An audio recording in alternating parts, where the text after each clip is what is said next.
Philou. Hein? OK. Alors, on va commencer. Alors, Jean-Philippe a déjà mentionné le titre de ma présentation.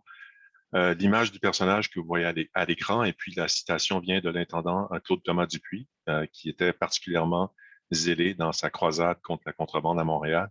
Mais l'intendant Dupuis n'a pas eu une très longue carrière en Nouvelle-France. Il est resté que 2 ans. Alors, on va aussi discuter un peu de cet événement-là. Ce que j'aimerais proposer au menu aujourd'hui, c'est, euh, une présentation en 3 parties pour commencer. Et la quatrième, qui est la finale, comme Jean-Philippe le mentionnait, le procès en bout de ligne pour faire la conclusion de ma présentation. Donc, je vais commencer avec une source qui est le journal d'une dénonciatrice. On va explorer un peu la contrebande dans son quotidien avec cette source assez unique. Par la suite, il faudra aussi donner un peu de contexte autour de cette source-là et particulièrement sur la participation des Autochtones à la contrebande à Montréal à Albany.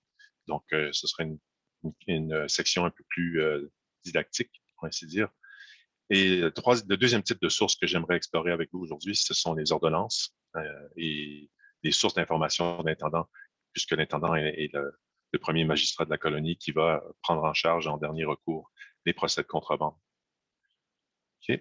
Alors, mon mémoire de maîtrise qui a été déposé à l'Université de Montréal, il porte sur le discours des intendants de la Nouvelle-France sur la contrebande, c'est-à-dire leur façon de traduire cette réalité du milieu colonial qui est difficile à interpréter dans leur correspondance avec le ministre de l'autre côté de l'Atlantique, le secrétaire d'État de la Marine.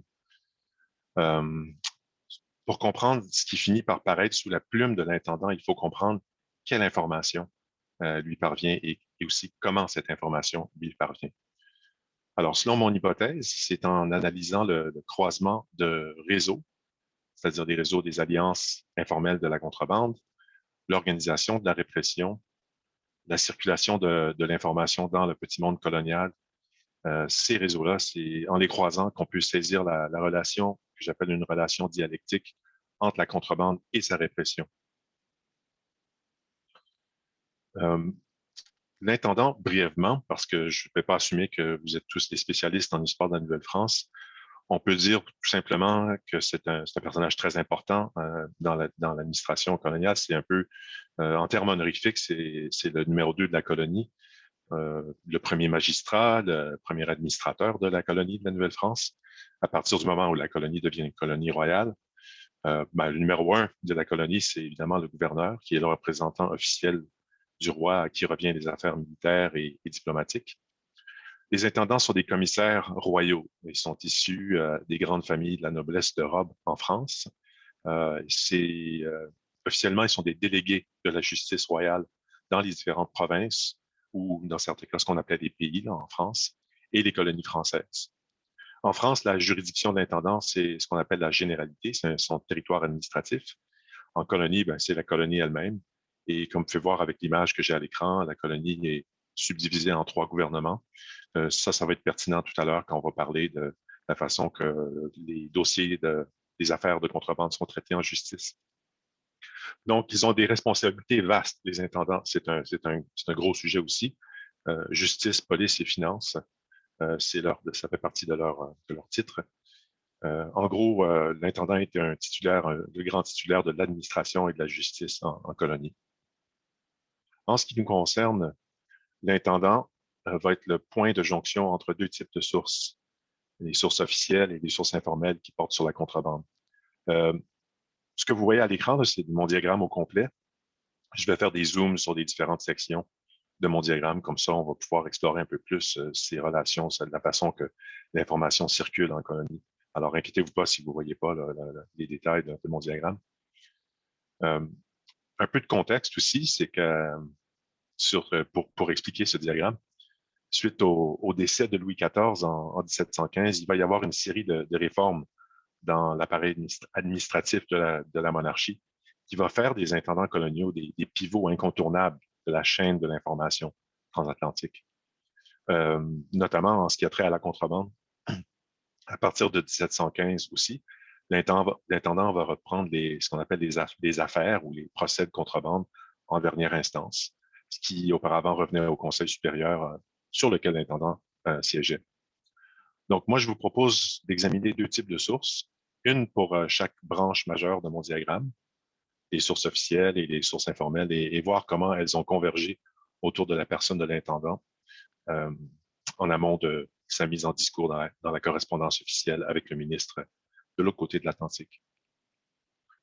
Donc, ma présentation va fournir un aperçu de deux mémoires de maîtrise, OK, parce que je me fie pas seulement sur mon travail. Le premier qui sera celui de Diana Robert, qui a, à l'Université de Sherbrooke, publié une thèse un mémoire de maîtrise sur le journal qu'on va examiner. Et ensuite, ben, il y a la mienne, qui porte aussi sur, comme je vous dis, les sources d'information de l'intendant et les ordonnances plus spécifiquement. Il y a d'autres sources qui sont très importantes pour l'étude de la contrebande, mais celles que vous voyez dans les autres sources manuscrites, mais je ne vais pas les traiter dans ma présentation aujourd'hui. J'aimerais aussi faire une rapide mise en garde aussi. Je vais lire les sources directement. Et puis, il y a évidemment, dans le contexte actuel, je n'étais pas sûr comment naviguer à travers cette question. Il y a un mot qui revient très, très, très souvent dans les sources qui sont présentées, c'est le terme sauvage, sauvagesse, qui sont des mots courants de l'époque pour désigner généralement les Autochtones. Alors, avant le 19e siècle, le mot désigne, pour faire simple, les peuples qui habitent les forêts, qui sont sans État ou sans religion institutionnalisée. Euh, on utilisait presque en équivalence par exemple, chez les Jésuites ou les sources officielles des barbares des forêts, ce serait presque un concept équivalent. On parle évidemment du 17e et 18e siècle. À partir du 19e siècle, avec l'essor des théories racialistes, le mot va prendre une connotation définitivement plus raciste et péjorative. Alors, comme je vous dis, je n'étais pas certain parce que je vais devoir lire des sources aujourd'hui. Puis, alors, ce que j'ai décidé, c'est que à l'oral, je vais substituer tout simplement le mot autochtone au mot sauvage. Et évidemment, vous allez voir les sources à l'écran, donc je ne vais pas non plus les dénaturer. Je vais les avoir présentes à l'écran pendant que je dicte les contenus. Alors, j'espère que c'est correct pour tout le monde pour la suite. Donc, on va continuer avec le journal, ou poursuivre tout de suite avec la première source que j'aimerais vous présenter, qui est le journal de Catherine Dagneau. C'est une source, pardon, qui est Catherine Dagneau et pourquoi est-ce qu'elle a tenu ce journal pour le livrer aux autorités? Parce que c'est un journal, c'est une dénonciatrice. La source est vraisemblablement une commande de l'intendant Dupuis qui, en 1726, aurait demandé à son subdélégué montréalais, le juge Pierre Rimbaud, de lui fournir une liste de marchands et d'habitants actifs dans la contrebande dans la région de Montréal. C'est une source qui est assez récente et c'est surprenant dans l'historiographie, probablement à cause de l'erreur de classement. Elle se retrouve dans la correspondance avec la Louisiane, ce qui n'a aucun rapport. Les historiens l'ont trouvée dans ce corpus archivistique. Elle est en premier lieu citée par Denis Delage en 1991 et la source a été analysée par Marc Guévin et Diana Robert dans leur mémoire de maîtrise. Donc, je me fie sur leurs travaux là, pour vous la présenter. Alors, qui est Catherine Dagneau et pourquoi est-ce qu'elle a tenu ce journal pour le livrer aux autorités? Un instant. OK. Alors, comme je vous disais, elle est une commande de l'intendant Dupuis. Rimbaud est un commissaire ordonnateur qui jugeait les procès en contrebande à Montréal. Alors, c'est pour ça qu'il est subdélégué d'intendant. Donc, l'intendant lui demande d'investiguer le milieu de la contrebande. Le juge Rimbaud, pour sa part, il serait tourné vers quelqu'un de bien placé pour le renseigner dans ce milieu, qui est Catherine Dagneau. Alors, quelques mots sur qui elle est. Catherine Dagneau est la veuve d'un militaire interprète des Autochtones, avec le nom Louis Marais, sieur de la Chauvignerie. Le couple La Chauvignerie, Dagneau et son époux, avaient l'habitude des visites avec les Autochtones et la communauté des marchands de la région de Montréal, selon leur métier. Donc, l'interprète va décéder en 1725 et laisse Catherine, qui était son épouse de seconde noces, seule avec leur fille. De par le milieu qu'elle fréquente, Catherine Dagneau est témoin direct de l'activité de contrebande. Donc, c'est évidemment la raison pour laquelle Rimbaud va la consulter. Et Catherine Dagneau, elle est aussi issue d'une famille militaire. La famille Dagneau entretient des liens rapprochés avec la famille du juge Rimbaud.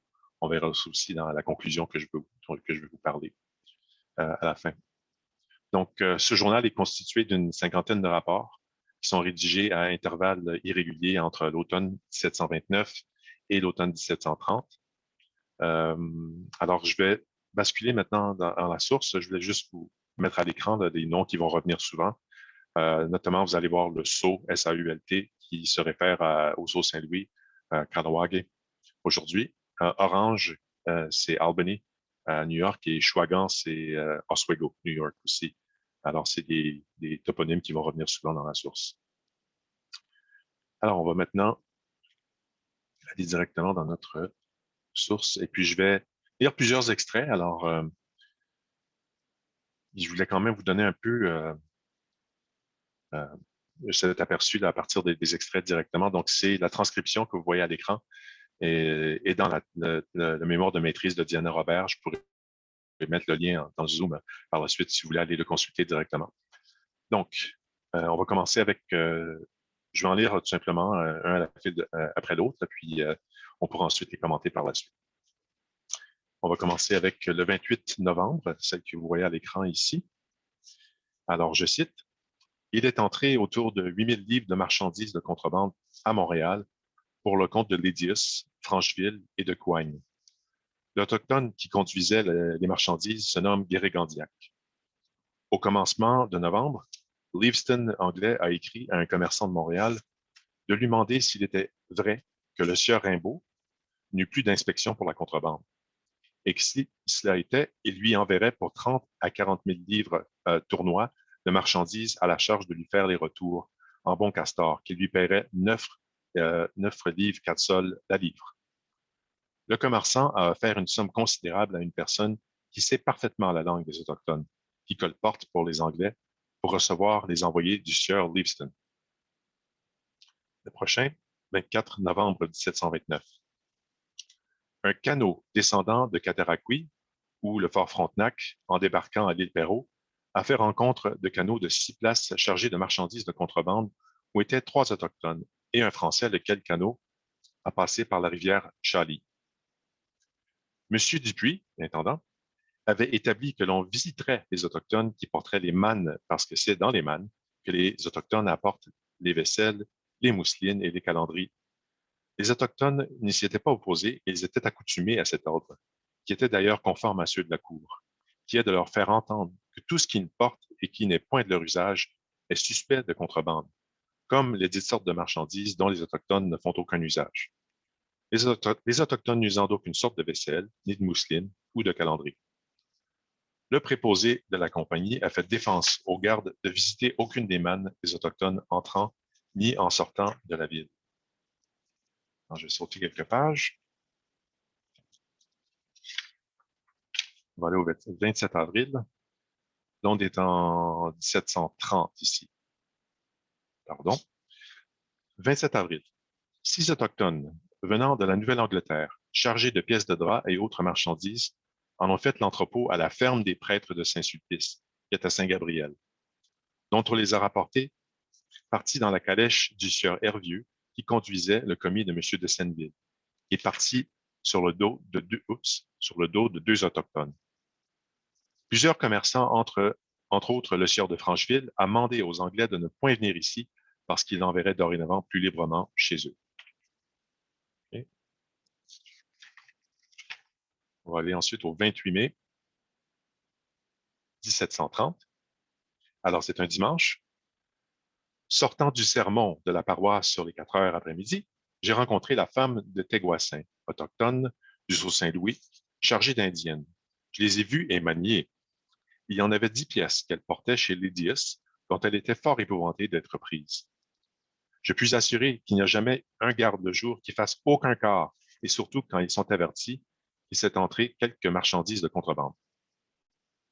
Le 2 juin, par la suite, j'ai appris par la fille de Coigne, nommée Thérèse, qu'il était parti 7 canots autochtones pour aller à Orange par Chouagan. Ils portent 10 paquets pour chaque canot. J'ai su aussi de la même personne qu'il y avait au Sault-Saint-Louis un magasin appartenant aux Anglais. lequel était plein d'indiennes, de draps et de chemises. Le 4 juin, vers le bas, Thérèse Coigne m'a dit au Guérigandiac était arrivé le 3 du mois, lequel apportait 9 paquets à Orange. On avait rapporté 14 pièces de drap qui devaient entrer dans la ville. Cette nuit, elle m'a appris aussi que tout le castor qui passait en fraude passait la plus grande partie par la prairie, que les habitants les transportaient dans les poches et que les Autochtones la loi prendre chez les habitants. Le 14 juin, ici, le nommé Andric Montagnier de Nation, c'est-à-dire un Inou, m'a dit qu'il partirait le 17 de ce mois, lui huitième, pour aller à Orange chargé de 30 paquets. Ils sont 4 canots, dont l'Autochtone est le conducteur. Il m'a dit aussi que qui étaient les 30 paquets, ils appartiennent à l'Espérance, Babi, Mauger et Lydius. Il m'a dit qu'il ne passerait pas par le lac Champlain et qu'il passerait par un autre chemin qui s'était fait. Ils ne doivent être qu'un mois à leur voyage. Un autochtone du Sceau, Saint-Louis, nommé Armen, est arrivé d'Orange 8/6e. Ils ont apporté 100 chaudières, 15 pièces de drap, 12 pièces de mousseline, 4 pièces de calandrie, 6 pièces de satin, 200 livres de vaisselle et 100 livres de chocolat. Ils sont arrivés le 24 juin et le 26, ils ont apporté en plein midi les mousselines, les calandries et les 100 livres de chocolat et de satin. Ce sont les Autochtones qui me l'ont dit et que les marchands qui les envoyaient leur donneraient pour paiement 2 pièces de drap. C'est un peu plus loin. On va se rendre maintenant au 4 août. Un Autochtone nommé Tearisuk m'ayant dit confidemment que son fils était arrivé d'Orange, Albany, et qu'il en avait apporté 7 pièces de drap au sieur de Coigne, chez qui ils avaient mis chez le sieur Laverdure, son beau-père, à la prairie. J'ai envoyé M. Rimbaud pour y aller avec le détachement et l'Autochtone qui s'offre de les y conduire. Mais les soldats du détachement, ayant tiré le secret de l'Autochtone et envoyé pour avertir, les dites pièces de drap furent détournées et M. Rimbaud ne trouva plus rien. Il manqua encore à son retour un canot chargé de 10 paquets qui allait être débarqué au fort de la Prairie. Si une Française était à eux pour les avertir que M. Rimbaud était à la Prairie. Ensuite, aller au 15 août. Le 15 août. Étant arrivé après des récollets avec le même sieur Biron et sa femme sur les 9h30 du soir, nous vîmes passer le sieur Trémont, brigadier des gardes de la compagnie, qui amenait avec lui le nommé Dumareuil, garde qui alors faisait le quart dans cet endroit. Un moment après, du quoi nous vîmes passer une calèche couverte chargée de marchandises de contrebande. Il est à présumer que le dit Trémont n'avait pas envie de les voir, du moins qu'il ne les voulut pas saisir. Je vais peut-être sauter à notre petite avant-dernière, le 17. Voilà. Le 14 septembre. Mademoiselle de la Chauvignerie, qui est la fille de Catherine Dagneau, a vu une autochtone qui a un signe à la joue, comme la femme de l'amoureux, à laquelle elle a donné 2 pièces de mousseline. Et la petite fille en avait 2 autres pièces dans sa manne avec du blé d'Inde, par peur, pour les cacher, et cela à la porte de la ville, proche de la maison où loge le sieur Trémont, brigadier, et le reste de la garde. Je vais terminer avec une dernière, la plus longue, qui en dit beaucoup sur la dénonciatrice. Oups, voilà. Le 29, c'est au tout bas de la page ici. Donc, le 29 septembre. Pardon, je me perds dans mes notes. Voilà. Jacques, fils de Jacqueline, m'ayant dit que Maillot et la marque envoyaient des paquets à Keller. Keller, c'est un marchand d'Albany. Keuler, c'est Y à l'heure. Qu'il en avait déjà transporté 5 sur le chemin de la Chine à 1 lieue et demie, lequel les paquets étaient marqués d'un arbre, qui est la marque de Keuler. On parlera des signalements anonymes de la contrebande. J'en avertis M. Rimbaud, chercher des hommes pour la compagnie, parmi lesquels était le Noir, lequel, le Noir ayant parlé aux Autochtones, il partit pour le champ, sur le champ, un homme à cheval et 6 Autochtones qui allèrent enlever les paquets où ils étaient en cache, de sorte que M. Rimbaud, qui n'y put aller, un capier avec Giroir, huissier, le Noir et du Bouchel, ils ne trouvèrent plus que 5 paquets dans les bois, mais s'apercevant seulement aux herbes et aux fredoches des places où ils avaient été posés. Le même Jacques dit que Teganoisite, autrement dit Quéret, avait 5 paquets dans les bois à la prairie de la Madeleine et qu'il attendait le dit Jacques pour l'aider à faire le voyage d'Orange. Monsieur Rimbaud, malgré la communauté et le peu de soins et des commis sur lesquels il n'a plus d'inspection ni de commandement, n'a pas laissé de faire plusieurs saisies dont il vous envoie les procès-verbaux. Vous apprendrez, monsieur Dupuis, que l'édifice sur lequel vous avez fait faire tant de saisies, dont on lui avait indignement remis grande partie après votre départ, a enfin été découvert pour l'intelligence qu'il avait avec le gouverneur de la Nouvelle-Angleterre et qu'il devait rendre compte cette année de l'état de la garnison et des fortifications de Montréal. Mais on est bien étonné qu'il n'ait été condamné qu'à un bannissement de la colonie et qu'on l'ait embarqué pour le sortir de la colonie, attendu qu'il ne lui sera pas difficile de repasser dans la Nouvelle-Angleterre. Il faut remarquer que la personne qui a écrit le journal est d'autant plus au fait que, continuant à recevoir les Autochtones chez elle, parce qu'elle avait coutume de s'y retirer du temps de son mari, qui était leur interprète, et qu'ils ne veulent point aller chez le nouvel interprète, qui est cependant payé pour les recevoir, pendant que cette personne ne reçoit rien, pour cela, apprenait tous les jours de ces Autochtones tout ce que les Français leur font faire pour la contrebande.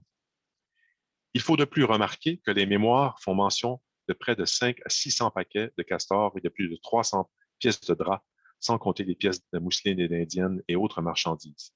Que tout cela n'étant ce qu'a remarqué une seule personne, et on ne peut présumer combien il s'est fait de contrebande au par-delà.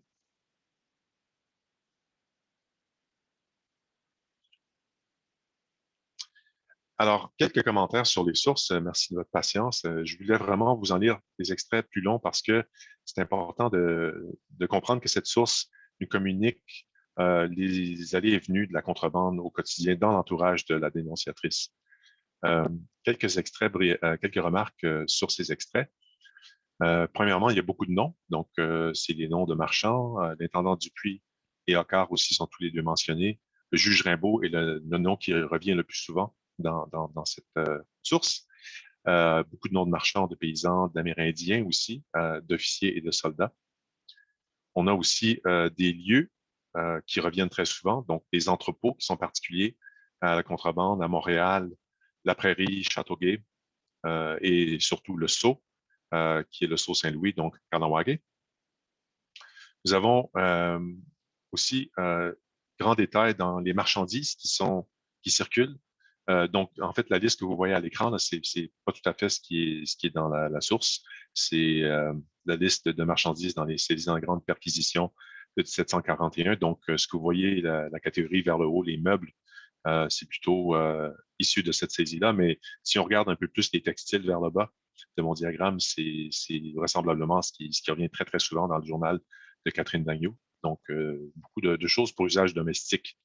Euh, Ce qui est absent, par contre, et c'est ce que j'ai trouvé intéressant, il y a juste une seule mention de marchandises de la traite, comme les écarlatines, les lainages qui sont employés dans la traite des fourrures et qui sont achetés par les marchands équipeurs pour la traite dans l'Ouest, et aussi les perles de wampum qui reviennent très souvent dans une autre source plus au sud.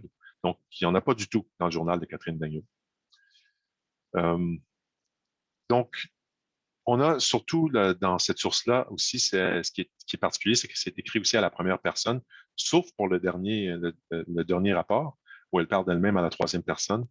Et c'est principalement constitué d'impressions personnelles, donc des rapports de témoignages directs. C'est une source, je dois vraiment le souligner, elle est exceptionnelle, c'est-à-dire que c'est la seule source documentaire qui est produite par une dénonciatrice dans le corpus archivistique. Et encore une fois, il est arrivé tardivement parce qu'il a été classé par erreur dans la correspondance de la Louisiane.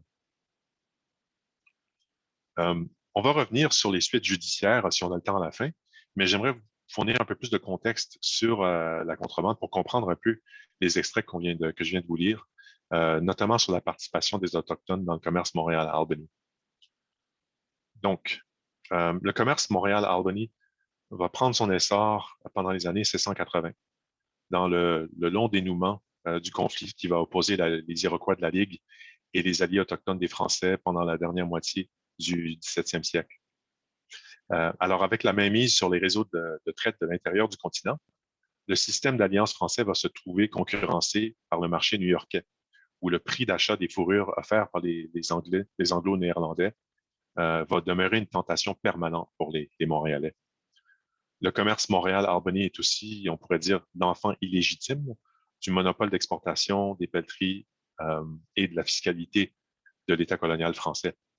Il y a un droit de douanier de 25 le droit du corps, et un système de paiement qui favorise les métropolitains. Donc, le débouché colonial pour la traite des pelleteries se trouve stimulé par ces obstacles. Il y a aussi, il faut mentionner le poids effectif des Mohawks dans la Ligue iroquoise et l'établissement d'un village de Mohawks christianisés sur la rive sud du Montréal qui va contribuer à la participation autochtone dans ce commerce. Donc, le commerce illicite va connaître un pic au moment de la crise de saturation du marché français des fourrures, avant et pendant la guerre de succession d'Espagne entre 1695 et 1715. Il va se régulariser pendant les années de paix entre 1715 et 1745, et puis mon mémoire de maîtrise porte vraiment sur ces années-là. Montréal et Albany représentent les pôles nord et sud du commerce régional illicite. Le trait d'union a été opéré par des porteurs autochtones qui ont travaillé pour le compte de marchands montréalais. Le dépouillement qui a été effectué par les historiens du journal du marchand Robert Sanders à Albany va permettre de confirmer que les Amérindiens domiciliés travaillaient pour le compte de marchands montréalais. Le livre de compte de Sanders, qui n'est pas malheureusement disponible en version électronique, fournit aussi des indices sur le mode opératoire du commerce illicite, notamment par exemple le système de signalement anonyme qui permet aux marchands du réseau de communiquer discrètement, de passer leurs commandes. Le nom des porteurs autochtones aussi tient une place d'honneur ou tiennent une place d'honneur dans ces registres. Par exemple, Marie-Madeleine, Joseph Harris, Agnès Caragrou, Ganaquaste, Gangoton et Tioguena. Ça, c'est des noms qu'on peut lire dans ces registres. Suite à la fermeture du magasin des Demoiselles des Aulniers, c'est des Montréalaises contrebandières qui avaient établi un magasin au Sault-Saint-Louis, à Kahnawake, le registre va contenir aussi le nom de Canadiennes, dont certaines étaient des veuves de marchands toujours actives dans ce commerce. On peut aussi lire des quantités de biens de contrebande. L'identité des biens était par contre cryptée et comme les contenants dans lesquels ces biens transitaient. Pour les marchands montréalais, le recours au service des domiciliés représente une solution de rechange pour le transport des marchandises entre Montréal et Albany. Quitte à ne pouvoir envoyer des voyageurs pour effectuer leurs transactions illégales, cet aspect repose sur l'exemption des domiciliés à la loi française en matière de commerce, en raison de leur statut d'alliés militaires et non des sujets du roi de France. Avec les mesures de répression qui allaient en augmentant au cours du 18e siècle, le recours à des porteurs autochtones représentait pour les marchands canadiens le meilleur moyen de réduire les risques de saisie et de punition. Qu'est-ce qu'il y en est des motivations des Autochtones impliqués dans ce commerce? Ça, c'est une question primordiale. En parcourant le registre de Robert Sanders, on apprend que les domiciliés retenus pour leur service de transport effectuaient aussi des transactions pour le ravitaillement de leur communauté. L'implication des femmes iroquoises, à cet égard, mérite d'être soulignée. L'historien Eugene Testal soutient que malgré la place traditionnelle qu'occupaient ces femmes au sein de leur village, les Iroquoises pouvaient aussi agir non seulement comme convoyeurs de marchandises, mais s'impliquaient aussi dans le marchandage directement. À une époque où le commerce de l'alcool provoquait des incidents violents chez les Autochtones, nombre de femmes s'abstenaient de consommer. Dans un milieu soustrait à la surveillance, il était plus difficile donc pour un marchand à Albany sans scrupule de les tromper. Certains Mohawks traditionnalistes ne voyaient pas d'un bon œil cette participation féminine au commerce avec les Européens, mais le besoin de pérenniser les liens de parenté des clans Mohawks, était commensurable chez ces femmes du voyage avec l'achat des biens européens. Si certains produits européens vendus aux Autochtones ont retenu l'imagination du public, les armes à feu, l'alcool, les objets utilitaires métalliques, les historiens de la traite ont noté qu'à partir du 18e siècle, les textiles européens furent la catégorie d'articles les plus convoités par les partenaires autochtones dans la traite des fourrures. La Compagnie des Indes importait au Canada des articles pour la traite tels la poudre, les munitions, les écarlatines, c'est le nage, des couvertures, des textiles de laine denses et compacts aux couleurs vives, reconvertis en divers usages vestimentaires par la clientèle autochtone. Au désarroi des compagnies françaises, les consommateurs autochtones vont rejeter les écarlatines de fabrication française au profit des textiles anglais. Enfin, la position géographique et politique qu'occupent les Iroquois entre deux empires coloniaux permet aussi d'expliquer leur participation au commerce prohibé. En effet, les pôles nord et sud de ce commerce transfrontalier se superposaient à un territoire autochtone préexistant, à la fois fragmenté et unifié par la mise en relation constante entre communautés Mohawks éloignées les unes des autres.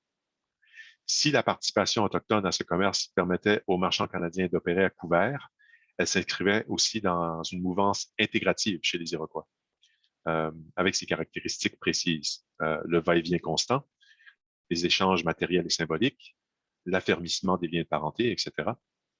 Donc, du point de vue des Iroquois, le commerce Montréal-Albany ressemble plutôt à l'expression tangible de la politique de neutralité entretenue par la Ligue iroquoise depuis la Grande Paix de Montréal en 1701. Dans une période de relations pacifiées dans la région, les porteurs iroquois domiciliés près de Montréal pour assurer avec constance des rapports nord-sud du Kanien'ke, le pays Mohawk rénové. Donc, je vais ensuite, pour conclure ma présentation, vous parler du deuxième type de source, des ordonnances de l'intendant. Donc, on va aborder le pan gauche de mon diagramme que j'ai présenté plus tôt, encore une fois dans la perspective d'une analyse de réseau. Qu'est-ce que c'est une ordonnance? Excusez-moi si je saute rapidement du coq à l'âne, mais je vois le temps passer.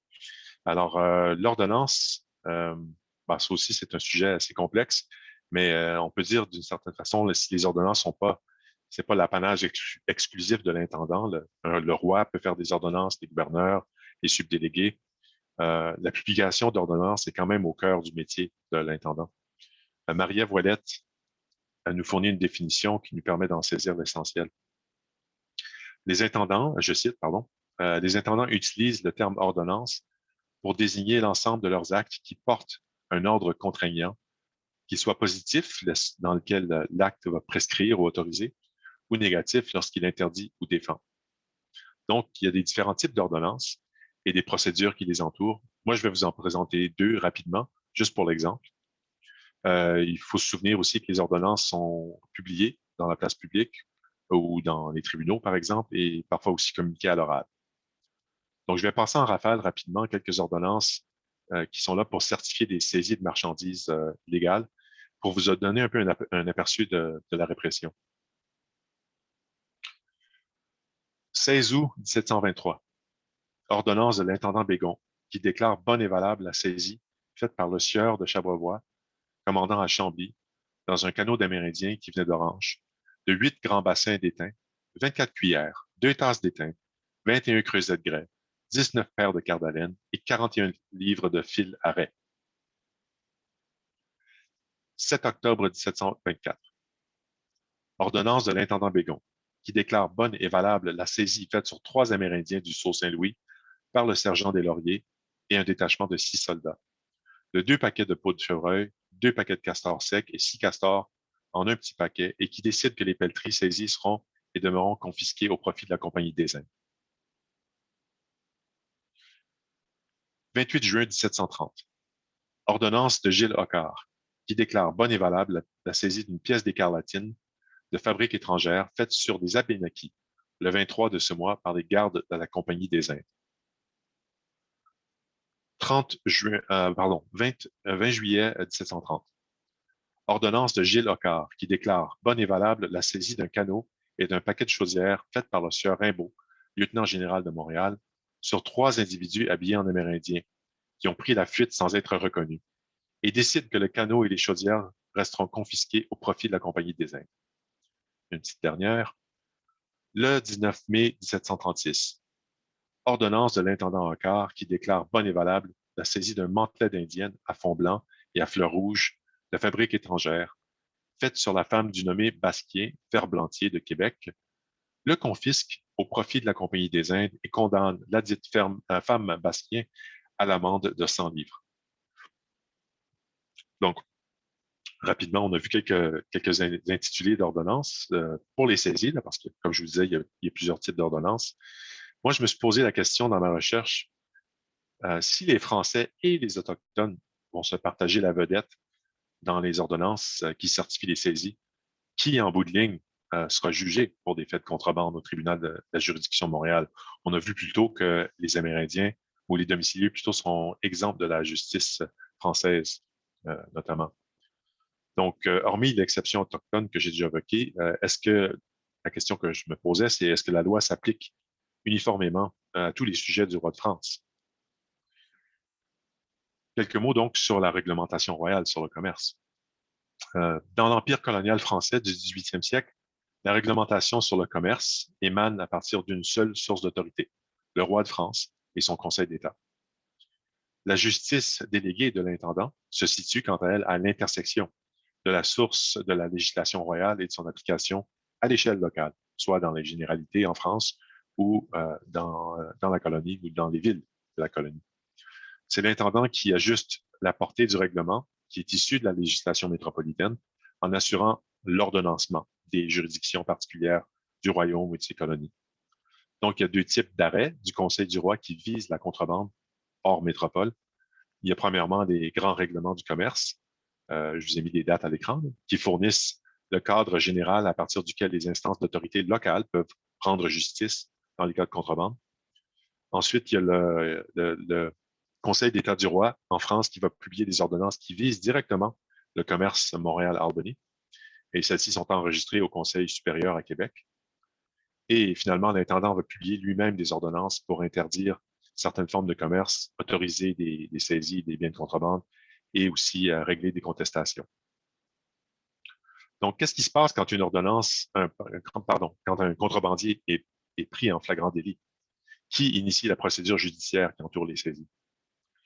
L'article 14 de l'arrêt du roi de 1718 autorise la Compagnie des Indes à disposer des contingents de surveillance dans les rues. Donc, les soldats sont à la solde de la Compagnie des Indes et environ, et aussi, évidemment, les contingents de la marine.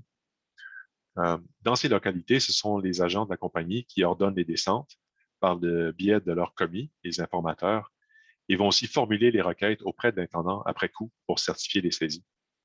Dans la plupart des cas, l'instruction d'une affaire débute à partir de l'enregistrement d'une saisie officialisée en présence du subdélégué de l'intendant. À Montréal, c'est le juge Rimbaud.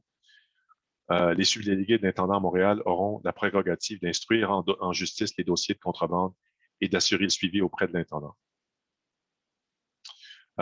Donc, on va regarder rapidement un autre type de contrebande parce que je voulais vous en montrer deux types.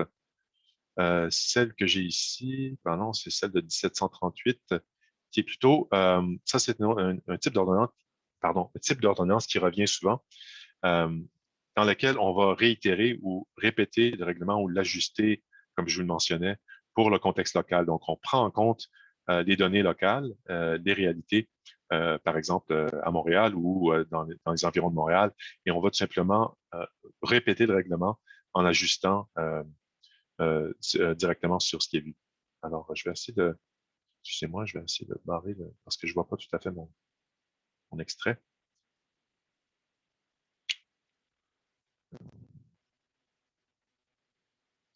Voilà. Alors, 1738, Gilles Hocquart. Sur les plaintes qui nous ont été portées dès l'automne dernier par les... Est-ce que vous voyez, pardon, mon écran? Oui. Oui. Oui, on OK, le voit. parfait. OK, pardon.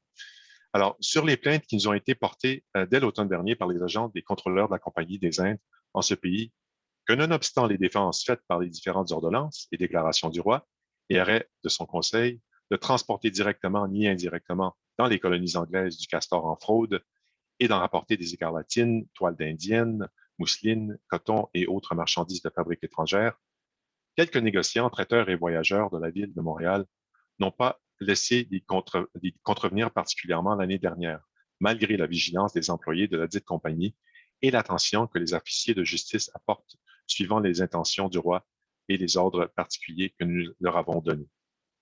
Nous requérons les dits agents et contrôleurs de la Compagnie des Indes de remédier à un abus aussi préjudiciable à ses intérêts et au commerce du castor.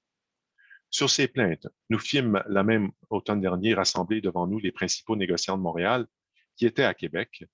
Nous écoutâmes leurs représentations et nous en avons rendu compte à Sa Majesté sur ce qu'ils nous ont dit du commerce frauduleux et sur les connaissances que nous avons d'ailleurs de la fraude a été poussé à un point qui exige que nous prenions toutes les mesures possibles pour l'anéantir.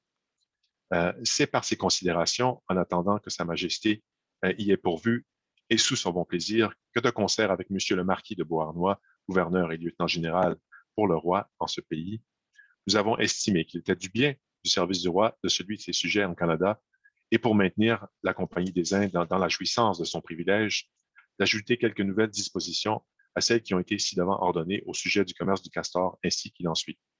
Donc, je ne vais pas vous lire des articles, mais il y en a 5 en tout. Le premier article demande à tout voyageur de se présenter au bureau de la Compagnie des Indes quand ils arrivent à Montréal.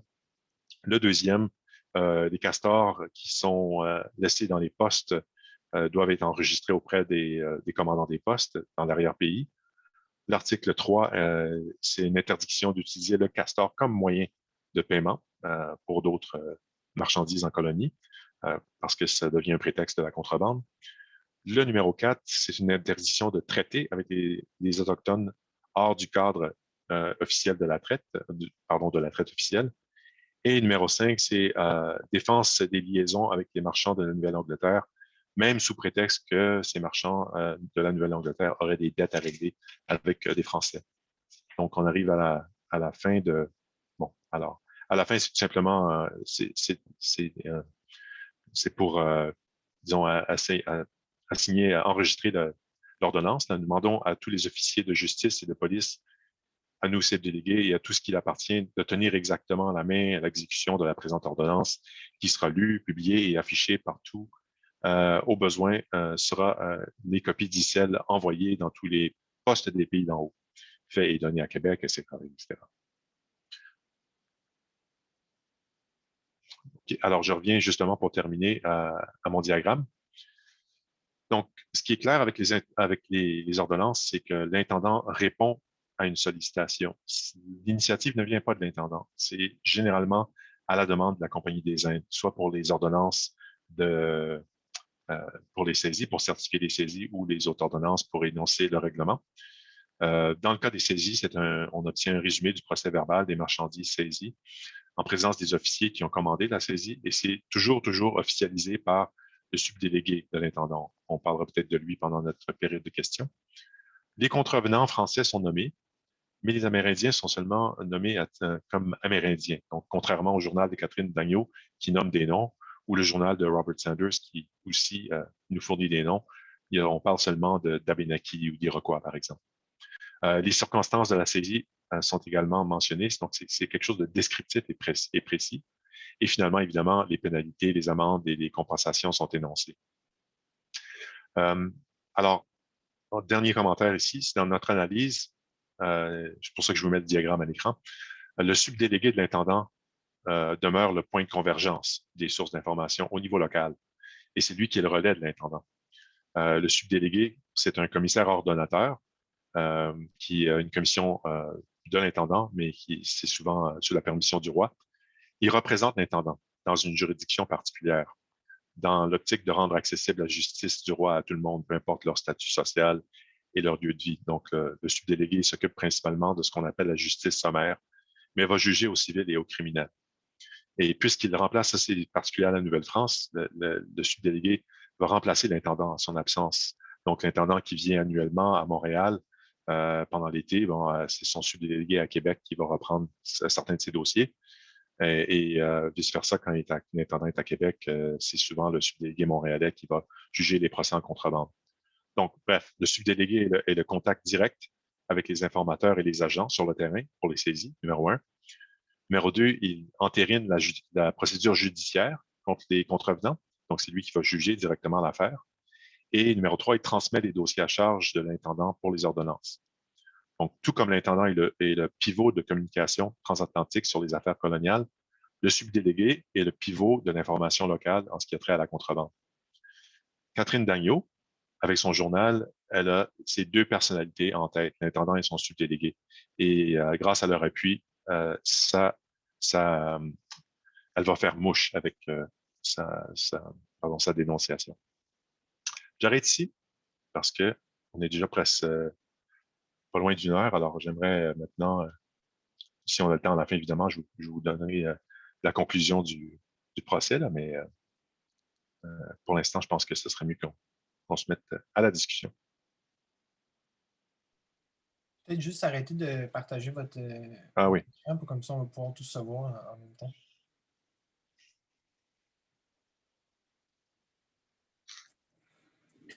Beaucoup d'écrans des micros rouges. Ouais. Les gens, j'imagine, qui vont signaler leur intention de poser une question. Magda? Oui, mais merci beaucoup. C'était fascinant. J'ai beaucoup appris. Évidemment, je suis spécialiste du 20e siècle, la fin du 19e. Donc, c'est un monde étranger que vous avez décrit ici, un monde étranger pour moi. Ma question, en fait, c'est une question relative à ce réseau ou à ces autres dénonciateurs, dénonciatrices, informateurs, informatrices. Vous avez bien dit que c'est une source unique, le journal de Catherine Dagneault, c'est ça? C'est une source unique, mais j'imagine que la personne n'était pas unique. J'imagine qu'il y avait d'autres informateurs, informatrices. Est-ce qu'on les connaît? Est-ce qu'on sait aussi comment ils ont été sollicités? Est-ce qu'ils se proposent pour dénoncer la contrebande? Est-ce qu'on va les chercher? Comment est-ce que ça fonctionne au juste? Ça, c'est quelque chose qui n'est pas très connu, en fait, parce qu'on a, comme vous venez de mentionner, il n'y a pas vraiment de noms qui nous sont parvenus. On sait à la fin, le premier commentaire que je dois dire ici, c'est que la contrebande n'est pas quelque chose, c'est pas considéré par la population comme un crime. Je veux dire, c'est quelque chose assez qui est dans les mœurs d'une certaine façon. Alors, la dénonciation, surtout que c'est un petit milieu, le milieu des marchands montréalais, puis beaucoup d'entre eux sont impliqués. Si on a le temps à la fin, je vous donnerai l'exemple avec le dénouement de ce jugement-là qui est venu avec le journal de Catherine Dagneault. Donc, c'est vraiment un milieu tissé serré, donc il n'y a pas vraiment intérêt à ce que les gens nécessairement dénoncent. Alors, moi, ce que j'ai remarqué, euh, c'est que occasionnellement, une ordonnance avec une saisie, là, on va parler d'un dénonciateur, une dénonciatrice, il ne sera pas nommé, mais c'est toujours les agents de la compagnie, des gardes même, des gardes. On obtient le nom des soldats qui vont faire les saisies directement. Donc, ça donne l'impression que l'initiative vient principalement, puis c'est logique aussi, là, que ça vienne de la Compagnie des Indes et de leurs agents sur le terrain. Il y a quelque chose qui est important que j'ai pas mentionné, c'est quand le fameux droit de douanier là, dont je vous parlais, de 25 il a été réuni à la Compagnie des Indes en 1720. Donc, le gouvernement royal avait de moins en moins intérêt à poursuivre les contrebandiers, surtout que c'était tellement généralisé comme activité. Alors, c'est vraiment, dans la période que j'ai étudiée, là, c'est beaucoup la Compagnie des Indes qui prend l'initiative des descentes, des saisies. Et j'ai juste eu à une autre reprise, je vous parlerai des demoiselles des Aulniers, peut-être tout à l'heure, parce qu'elles sont très importantes aussi dans le procès. Il y a un procès à la fin, en 1750, qui va faire que les demoiselles des Aulniers vont être évacuées du Sault-Saint-Louis. Et à ce moment-là, ce sont les domiciliés carrément du Sault-Saint-Louis qui sont les dénonciateurs des demoiselles des Aulniers. Donc, c'est le seul autre exemple que j'ai pu trouver de l'identité d'un dénonciateur. Mais en tout cas, bref. Merci. Okay. Sylvie? Oui, je me joins à Magda et sans doute à tout le monde ici. Je trouve ça absolument fascinant aussi. Alors, j'ai une question. Bon, je dois dire que ça m'est tellement pas familier que je vais quand même me risquer à une question. Il y a quelque chose qui m'a vraiment interpellée. Vous mentionnez le fait, ou en fait, plus exactement, une des lettres de cette dénonciatrice mentionne le fait que des contrebandiers étaient habillés en Amérindiens. Qu'est-ce qu'on doit y voir là? Vous venez de nous dire que, dans le fond, pour la population en général, c'est pas vu comme répréhensible, c'est quelque chose d'assez normal que d'être engagé dans une forme ou l'autre de contrebande. Mais qu'est-ce que ça nous dit, le fait d'être habillé en Amérindien? C'est une façon visiblement de déjouer les autorités, mais Oui, c'est exactement ça. C'est parce que, bon, je ne vous ai pas donné vraiment de détails sur la loi, c'est-à-dire les exemptions euh, qui étaient applicables aux domiciliés du Sault-Saint-Louis. C'est clair que les Amérindiens il y a comme une structure là, qui s'est installée, c'est-à-dire c'est les marchands montréalais qui étaient un peu à la tête du réseau et compte tenu de l'exemption qui était appliquée pour les domiciliés à la loi commerciale française, ils avaient toujours recours, c'est-à-dire que on le voit dans les ordonnances, c'est que les Amérindiens, ils peuvent parfois passer, ils ont des permissions de traiter de leurs marchandises, de leur chasse, c'est-à-dire qu'ils avaient la liberté de circuler. Ils ont toujours revendiqué, parce que le traité d'Utrecht, suite à la guerre de succession d'Espagne, va créer une espèce une ambiguïté autour de la question de la souveraineté dans le territoire de l'Iroquoisie. Les Anglais vont dire dans le traité d'Utrecht qu'ils ont la souveraineté sur les Iroquois. Mais évidemment, aucun Iroquois n'a été consulté dans ces traités européens. Alors, depuis la Grande Paix de Montréal en 1701, les Iroquois vont toujours appliquer une politique de neutralité et ils vont insister sur leur liberté de circuler. C'est ça qui est important de comprendre ici. Et c'est donc un secret de polichinelle. Tous les colons qui veulent faire de la contrebande vont plus ou moins passer par les Amérindiens du Sault-Saint-Louis, le Kahnawake. Et ils vont les employer directement. Alors, c'est pour ça que, puis moi aussi, c'est presque folklorique comme détail de voir que certains ont décidé de se déguiser en autochtones pour y aller directement. Mais la répression visait les Français. Alors, c'est tout simplement leur façon de déjouer. Là. Mais c'est vraiment le seul exemple, cet exemple-là dans le journal de Catherine Dagneau et aussi le-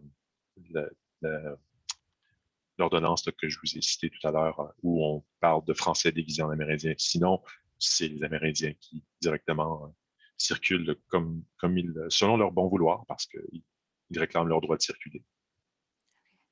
merci.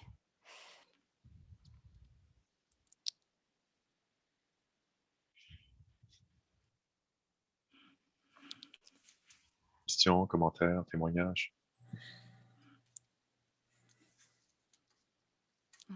Moi, j'aurais une question. Vous m'entendez? Oui. Oui, allez-y. Ça sera la prochaine.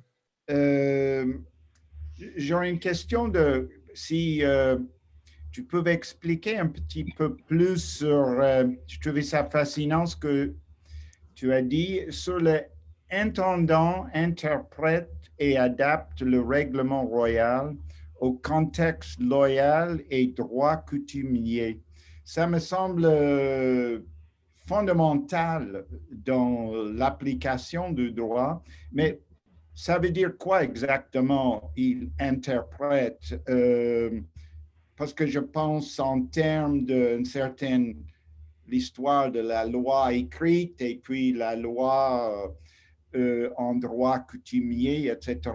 Comment est-ce que tu peux dire juste un mot de plus sur cette phrase qui me semble fondamentale de ton exposé? Tout à fait. Oui, mais c'est peut-être ça a été la question la plus compliquée que j'ai eu à aborder pendant mes études là, pour comprendre un peu comment le droit s'appliquait exactement en colonie. Puis je ne vais pas prétendre y répondre non plus dans ma question, mais je vais juste vous donner un exemple. Vous avez peut-être vu dans ma chronologie au début les trois intendants à côté de l'autre, Bégon, Dupuis et Hoccart. Hoccart a une longue carrière, Bégon aussi, mais Dupuis, il reste 2 ans en colonie pour toutes sortes de raisons. Mais une des raisons pour laquelle il a été éjecté par le secrétaire d'État de la Marine, c'est qu'il était en conflit évidemment avec ses homologues et puis il était, parce que évidemment les juridictions ne sont pas claires non plus au départ entre gouverneur, intendant, conseil supérieur et tout ça, donc il y a un mélange des genres. Mais Dupuis, il est un magistrat parisien et il arrive en colonie, il y a des instructions comme tout intendant, mais il y a une longue expérience au Parlement de Paris. Et Dupuis va, en tant que parlementaire et qui connaît le droit de façon assez spécialisée, va tenter d'appliquer dans les causes civiles le droit directement à partir de ses prérogatives. Et il se fait répondre qu'il faut qu'il soit à l'écoute de comment les choses se font en colonie et ensuite adapter. Il se fait réprimander là, directement par le secrétaire de la Marine, Maurepas, parce qu'il a tenté simplement d'appliquer de façon uniforme le règlement dont sa job, c'est de l'interpréter aussi. Et, comme par exemple les lois sur le commerce que j'ai citées dans ma présentation. Alors, c'est pas, je vous dirais que c'est un peu le travail de l'intendant quand je dis interpréter, c'est de prendre le règlement tel qu'il existe, de l'énoncer dans les ordonnances, mais aussi de prendre en compte les usages locaux. Quelle est la coutume locale euh, par rapport à, par exemple, je sais pas moi, la division des terrains ou les grains et des prix, par exemple, aussi. L'intendant, on sait, peut changer ou déclarer un changement de prix pour la Compagnie des Indes, mais il doit toujours être à l'écoute par rapport à ce qui se passe dans les localités et adapter le règlement qui est énoncé par la source royale pour trouver une espèce d'accommodement avec le milieu. Donc, c'est un droit qui est continuellement en flux, en adaptation, et c'est pour ça que c'est pas un droit codifié. Vous voyez, alors il y a des différentes traditions du droit qui se chevauchent les unes sur les autres, et l'intendant, c'est le gros casse-tête dans lequel il est perpétuellement plongé, c'est comment énoncer la règle et aussi s'assurer qu'il y a des mesures pour que les justiciables soient capables de s'adapter aussi au règlement. Pas juste imposer de façon dictatoriale un règlement. Il faut que ça puisse être exécutoire aussi. Merci. Lisa? Bonjour. Donc, si je comprends bien dans la liste des produits de contrebande, c'était des produits pour la maison. Si je me souviens, les draps, j'ai vu le mousseline, comme la linge. Donc, le marché ultime, les consommateurs, ça va être les femmes. Est-ce que c'est les familles largement? Beaucoup. Oui, beaucoup, les femmes, les familles. Alors, ouais, mais vous voyez un peu, c'est que l'image que je vous ai mise à l'écran est un peu partielle parce qu'elle vous montre seulement une perquisition qui s'est passée à Montréal, donc dans la ville. Donc, les lieux de contrebande nous montrent, c'est-à-dire des gens qui sont connus pour avoir acheté des produits de contrebande. On va chez eux, puis c'est comme un peu, c'est une perquisition qui va dans tous les milieux une seule fois. Ça s'est produit une seule fois de cette façon-là. Donc, ça nous donne un peu une image biaisée parce qu'on sait aussi, si on regarde dans les journaux de Robert Sanders à Albany, la liste est beaucoup plus... il y a des marchandises de traite, par exemple le wampum, et puis les couvertures écarlatines qui sont utilisées pour la traite des fourrures. Ces marchandises-là sont beaucoup plus fréquentes dans le journal de Robert Sanders. Alors, il y a des différents marchés. Il y a le marché pour usage domestique, c'est-à-dire les coloniaux qui veulent acheter des objets du marché new-yorkais pour consommation évidemment domestique, parce que si on se promène dehors avec un jacket de fabrication bostonaise, il y a un garde de la Compagnie des Indes qui va peut-être nous choper et puis nous confisquer. C'est banal, mais c'est vraiment, on est dans la gestion du détail, là aussi, dans la répression.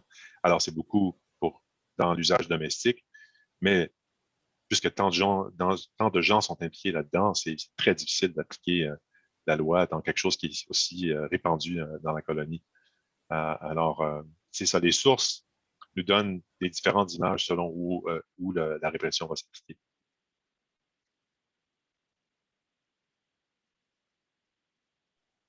On pourrait peut-être prendre une dernière question s'il y en a une. Ensuite de ça, je sais qu'il y avait une autre partie à la présentation, une dernière partie à la présentation, plus conclusion.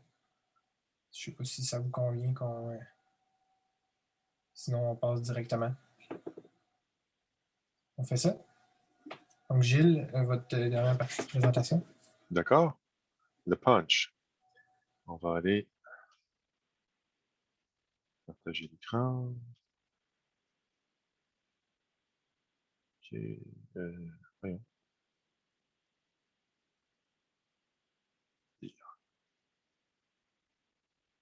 D'accord. Excusez, ça c'est ma pire diapo parce qu'il y a trop d'affaires dessus. Mais je voulais juste vous montrer. Ça, c'est une image. J'ai trouvé ces illustrations-là au musée de Chambly qui ont fait une exposition sur la contrebande. Le musée au Fort de Chambly, là. Je ne sais pas s'il y en a qui ont eu la chance d'aller voir ça.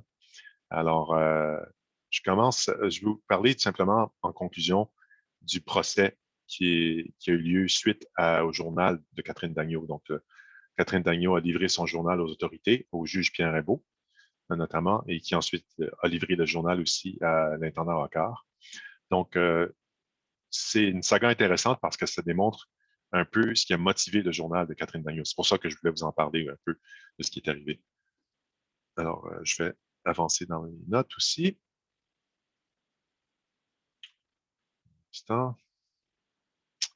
Donc, une analyse du contexte de la production de la source de Catherine Dagneau va nous permettre de mieux comprendre ce qui a motivé son journal.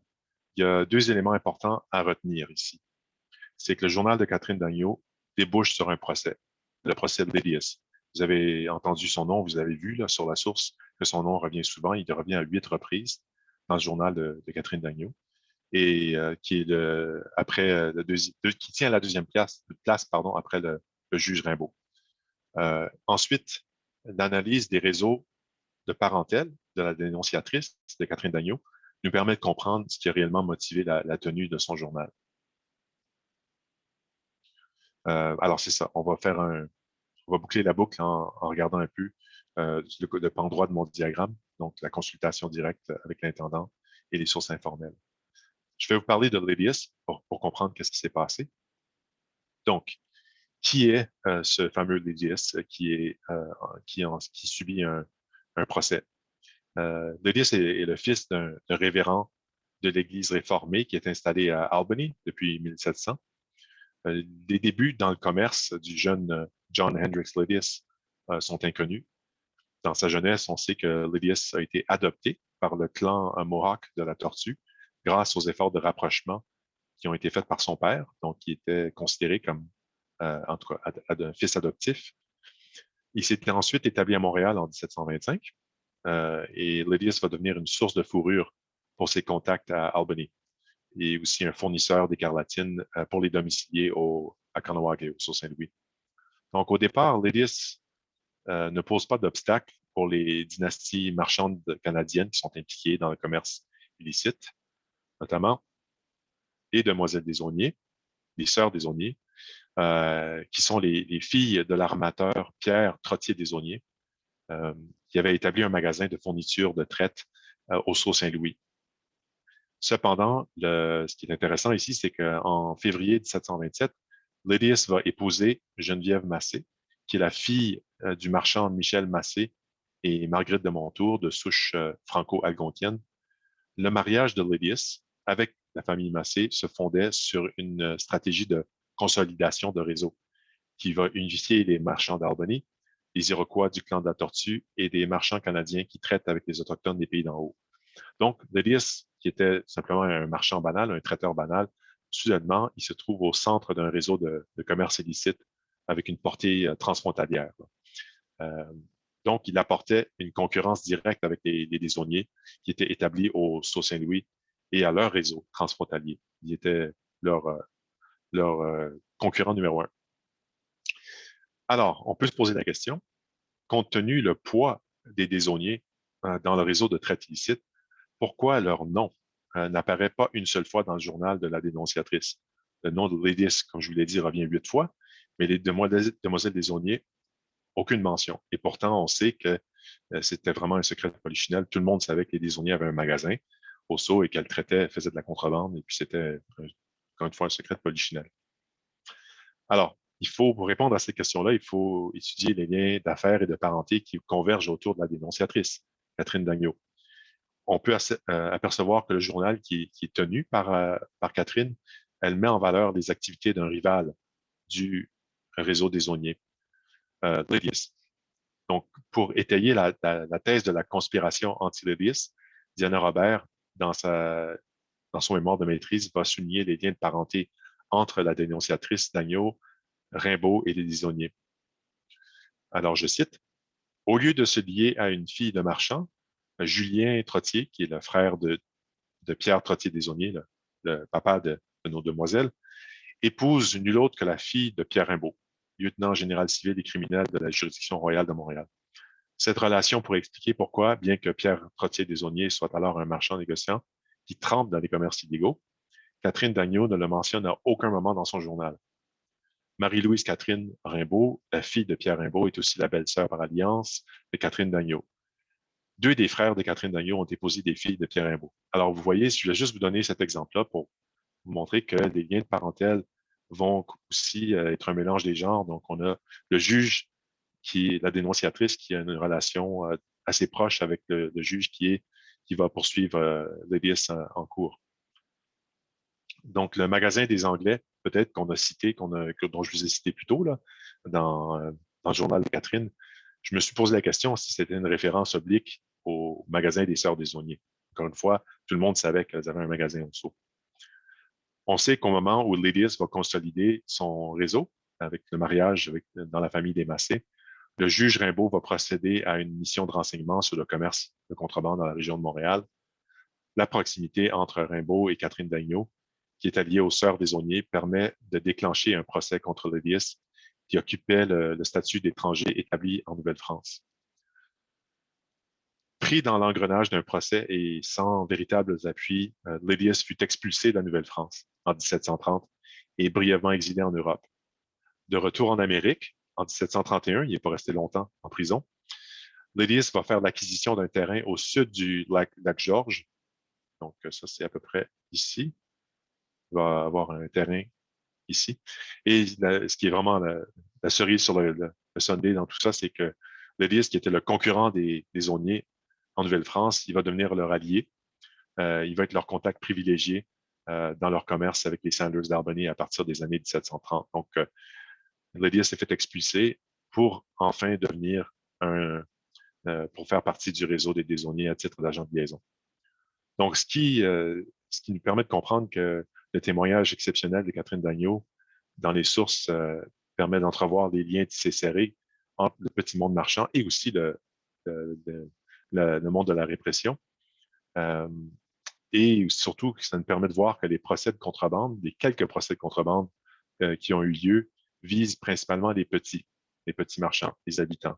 Mais les grands, comme les Desauniers, ça a pris vraiment que les dénonciateurs soient des domiciliés du Sceau en 1750. Enfin, les Desauniers vont être, comment dire ça, vont perdre leur position dans le commerce transfrontalier. Alors, c'est ça, je voulais juste vous donner livrer un peu le punch de tout ça, parce que c'est assez curieux que la partialité de la source nous en dit long aussi sur l'importance des réseaux dans le milieu de la contrebande et comment l'information circulait.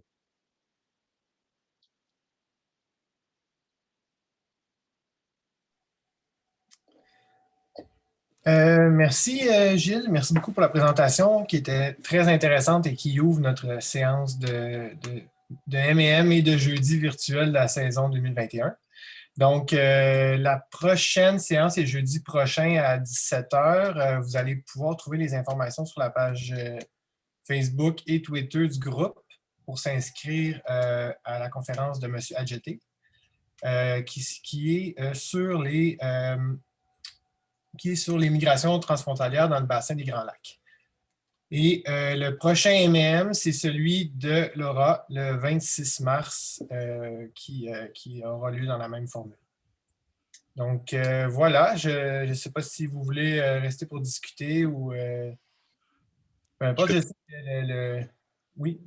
Je vais ajouter mon courriel pour s'il y en a qui aimeraient avoir des sources ou plus d'informations, des liens pour mon mémoire, celui de Diana Robert. J'ai toutes sortes de sources aussi que je pourrais partager. Alors, je vais vous partager mon courriel. dans le chat. Parfait. Ben, c'est moi qui vous remercie de votre invitation. Puis j'espère que ça a été. C'est très dense comme matériau, alors j'espère que ça a été clair. Et puis j'en ai laissé beaucoup, mais bref, j'apprécie beaucoup là, votre écoute et puis vos questions. Alors, c'était un honneur de pouvoir présenter ça. Merci. Merci beaucoup. Merci à vous. Merci. Merci à vous. Merci.